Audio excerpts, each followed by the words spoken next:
नमस्कार दोस्तों, हमारी आज की कहानी का नाम है सालगिरह। हेमा बहू शिखा का फ़ोन आया था। बोल रही थी, कल भाई भाभी की शादी की सालगिरह है तो भाभी को बोलना इस बार खाने में बादाम का हलवा बना लेना।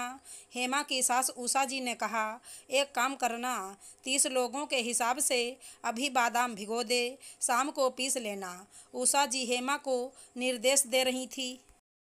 और साथ में टमाटर का सूप, पनीर टिक्का, बच्चों के लिए पास्ता, मटर आलू की सब्जी, कचौरी पुलाव, ये सब भी बना लेना। अब दो दो दामाद आने वाले हैं तो तैयारी आज से ही शुरू कर दे। हेमा और अमन की शादी की 7वीं सालगिरह है। हेमा की 2 ननद और मासी सास के परिवार मिलाकर 30 लोग हो जाते हैं। नहीं माँ जी, इस बार मैं सालगिरह नहीं मनाऊंगी, हेमा ने बुझी आवाज़ से कहा। क्यों, तुम तो बहुत उत्साह से सारे त्योहार और जन्मदिन मनाती हो, इस बार क्या हो गया? अमन ने पूछा। हाँ बहू, मैंने तो सबको आमंत्रित भी कर दिया है, अब मना नहीं कर सकती। तुम तैयारियां शुरू कर दो। उषा जी थोड़ी नाराज होते हुए बोलीं। इसी वजह से ही तो माँ जी, सालगिरह कल है और उसके लिए सारी तैयारी आज से ही शुरू करनी पड़ती है। बर्तन निकालना, उन्हें साफ करना, घर की सारी बेडशीट बदलना, हलवा बनाना आज से ही शुरू करूँगी। फिर कल भी पूरे दिन यही करूँगी और परसों फिर सब सफाई करना। सब काम में 3 दिन लग जाते हैं और मुझे समझ भी नहीं आता कि ये मेरी सालगिरह थी। हेमा एक बार में सारी बात बोल गई। अरे तो तेरी दोनों ननद तेरी मदद करवा देंगी, उषा जी ने कहा। माँ जी, ये तो आपको भी पता है कि वो नहीं करेंगी, ना ही आप करने देंगी। पिछले साल ही देख लीजिए, सुबह से रात तक काम पर लगी रही। जब केक काटने का वक्त आया, मुझे तैयार होने का मौका भी नहीं मिला। सबकी इतनी अच्छी अच्छी तस्वीर आईं और मेरी ना बाल ठीक थे, ना कुछ मेकअप किया था। काम वाली लग रही थी। घर के त्योहार मेरे लिए नहीं होते, वो बाकी परिवार के लिए ही होते हैं। और सबके जाने के बाद हिस्से में क्या आता है? खाने की गंदी मेज, जिसकी जूठन तक कोई साफ नहीं करता।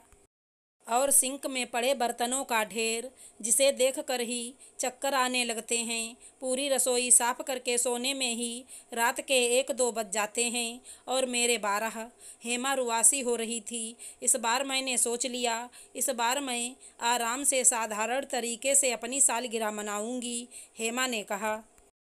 नहीं नहीं, ऐसा तो नहीं हो सकता, मैंने तो सबको बोल दिया है, उषा जी ने कहा। ठीक है, इस बार हम घर पर नहीं बाहर पार्टी कर लेंगे, तुम्हें भी एक दिन का आराम मिल जाएगा, अमन ने कहा।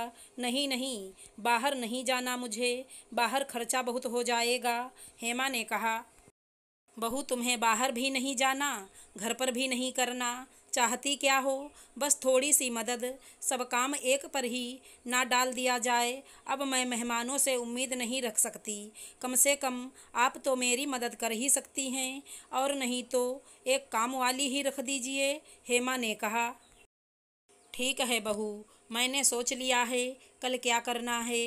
तुम आराम से कल ब्यूटी पार्लर जाओ, अमन के साथ पूरे दिन घूमो, बस रात को मेहमान आने से पहले आ जाना, उषा जी ने कहा। माँ जी, पर आप कैसे करेंगी ये सब? इतना काम बढ़ जाएगा, हेमा ने कहा। अब ये मेरी जिम्मेदारी है, तुम जाओ, एक दिन की छुट्टी तुम्हारी।